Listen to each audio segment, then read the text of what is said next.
To share the burden of the Rohingya crisis, I propose the following 7 points.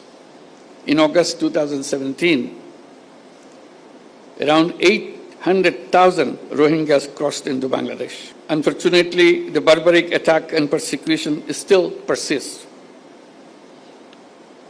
Hence, we see fresh arrivals at our doorsteps every day.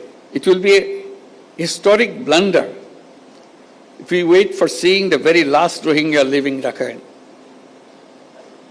We cannot let it happen. During last 8 years, people of Bangladesh, in particular the host community here in Cox's Bazar, have been making tremendous sacrifices.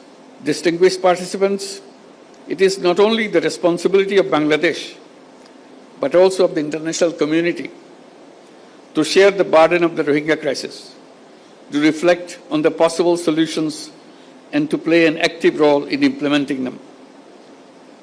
In going forward towards these objectives, I propose the following 7 points. First point, umbilical relationship of Rohingyas with their homeland cannot be severed.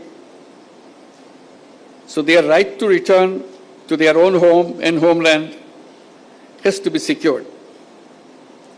Therefore, we urge all parties and partners to work hard for charting a practical roadmap for their speedy, safe, and dignified, voluntary, and sustainable return to their homes in Rakhine as soon as possible. We must not be held hostage to mere rhetoric. The time is for action right now. Second point, undiminished contribution of donors and humanitarian partners is essential to ensure continuity of life-saving programs. We make an appeal to the international donors to enhance their commitments in order to fill out the fund gaps in the Joint Response Plan of 25-26. At the same time, we urge upon the stakeholders to undertake consolidated efforts for adequate and sustainable funding for future as well. Third point, all acts of violence against Rohingya must cease immediately. We urge upon the Myanmar authorities as well as the Arakan army to ensure safety, security, and livelihood of the Rohingyas. They should make sure that no more Rohingyas enter into Bangladesh.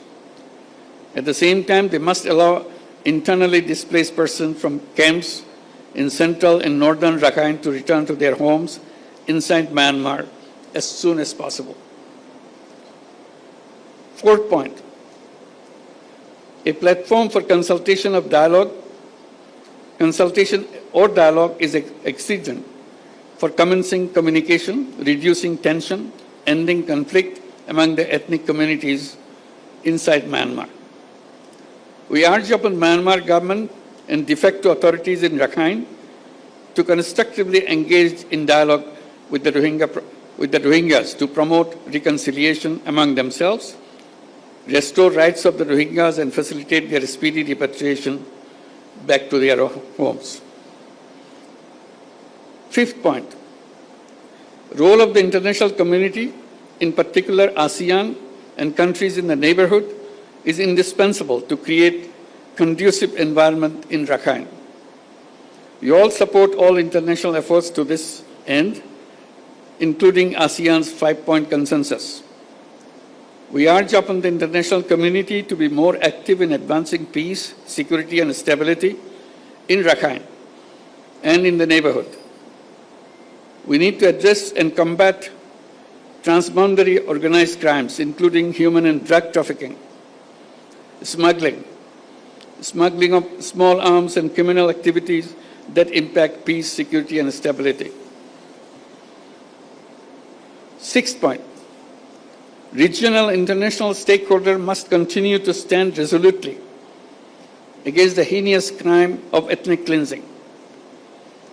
Towards that, we urge upon all to calibrate their relationship with Myanmar and Arakan army and all parties to the conflict in order to promote an early resolution of the protracted crisis.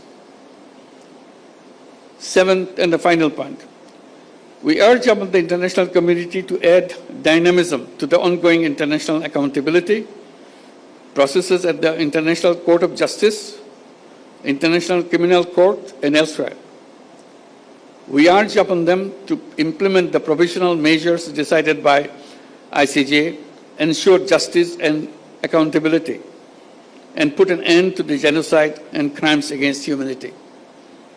It is timely to reflect on realizing relevant aspects of restorative justice.